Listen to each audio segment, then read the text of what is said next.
Yeah, well said. And talking about the VCs in Bitcoin perpetuating various scams to try to grab people's Bitcoin.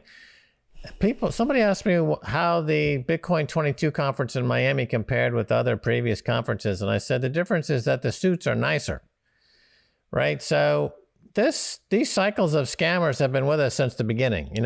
Bitcoin has attracted scammers right from day one, and we went through a lot of different scams over the years.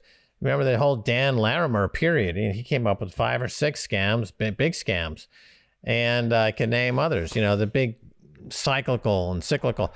And you see the market cap names change over the years. Bitcoin always stays at the top.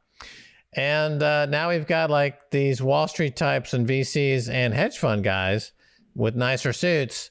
They've gone down the Dan Larimer route. They've gone down the shitcoin route, and they get washed out. So this is a big washout. Took out the last 2 or 3 years of scammers, big scammers. We start a new cycle. Yeah, absolutely. I mean, I remember, who was that guy? He was popular for a while. He wears a bow tie all the time. Jeffrey Tucker. Yeah, Jeffrey Tucker. Jeffrey Tucker was I believe he was at the Prague conference, and he presented Bitcoin as gold. So he was making the case that Bitcoin was a store of value and digital gold. The situation in Bitcoin is the volatility. So when you have a collapse, and we've had 3 80% collapses over the years, everyone's assumptions just gets blown out the window. Doesn't matter what you think it is. When you have an 80% collapse, you're just kind of in the middle of a storm, and now you're in the water and you're swimming and you don't know what's going on. And I think a lot of times during those 80% collapses, people's timelines get distorted. So if you have, like we saw the price go from $30 back to $1, and all the people who were talking about all the great things for Bitcoin coming in different places in the economy, suddenly you're thinking, well, maybe it's going to take longer than we thought. We thought this was going to happen in another few years. Maybe it's going to take 20 years. Okay, then Bitcoin, bam, there it is. It's up to 1,000. You're like, oh, this is great. We're going to build an entire future on this. Then crashes down to 200. And you're like, oh, well, maybe it's going to take another 10 or 15 years. Then zoom, it goes up to 20,000. And you're like, hey, we were right all along for these past 5 or 6 years. There's going to be a new future. And then crashes down to 3,800. And they're like, oh, maybe this is going to take 10 or 15 years. Right. And, when the dollar was approaching its 50-year anniversary post 1971, you said you don't think it's going to see its 51st birthday. And in fact, it never did. I said that. That's true. And in February 24th of 2022, the dollar lost its world reserve currency status. We went to a multipolar world, and we transitioned from a financialization period that lasted, you could say 50 years, or you could say during the post 1980s, certainly with the Reagan-Thatcher period.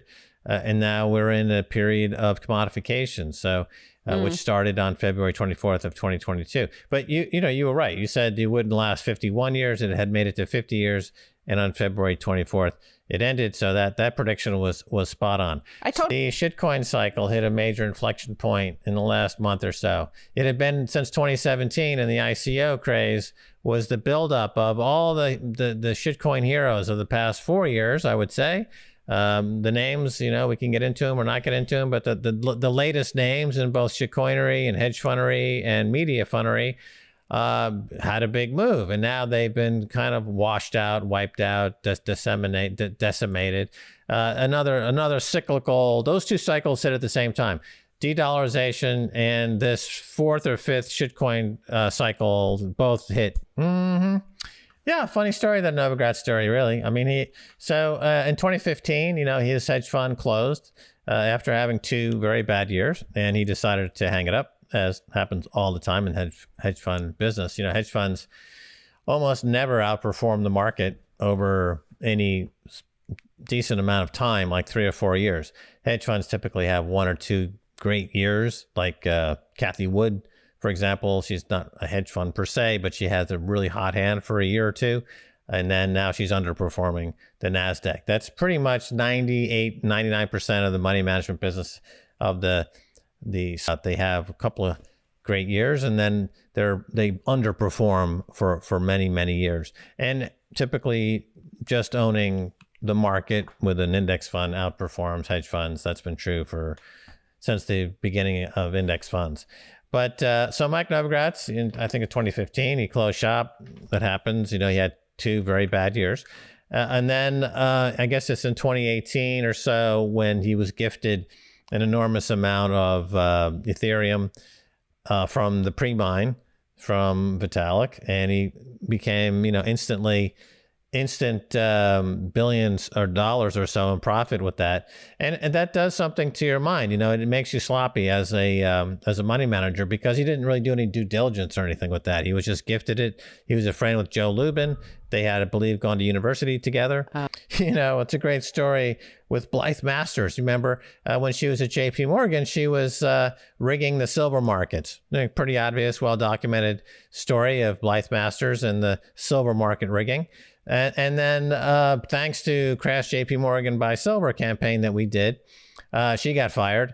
And next thing she did, she popped up in something called blockchain. That's right, blockchain. So you took the same scammy person, you relabeled it as a blockchain. She was in the UK, some company named something 3 R3. Yeah. And as Blythe Masters, and Bloomberg had a cover story, blockchain. And this was during the period when everyone said, Bitcoin sucks. It's all about the blockchain over Bitcoin. And then that blew up, of course, because her character was flawed from the beginning.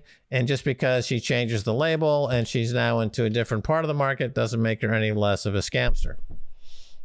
Thing like that document. After long-term capital management went bust, and some of the information was released and some of the thinking that went into the long-term capital management algorithmic trading bots that they thought would never fail became public. And you read you through it, and it looks like a robot had dropped acid and fallen off a 20-story building and was scattered in a billion pieces, had put together this atrocity called the long-term capital management trading bot. But that looked like the Bible compared to what I read from Do Kwon.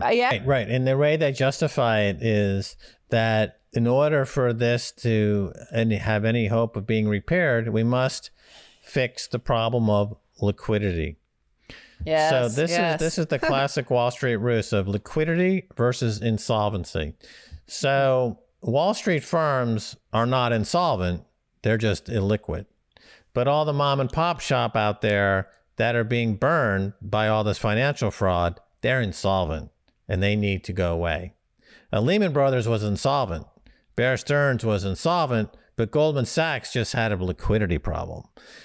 So that is how they decide through financial triage who lives and who dies. Fact is, they're all insolvent.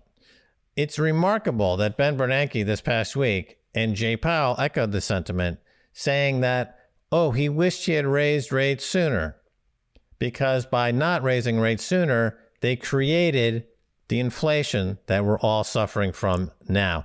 Now, if you watch Max and Stacy for the last 20 years, we've been dead accurate on saying that all the money printing by all of these central banks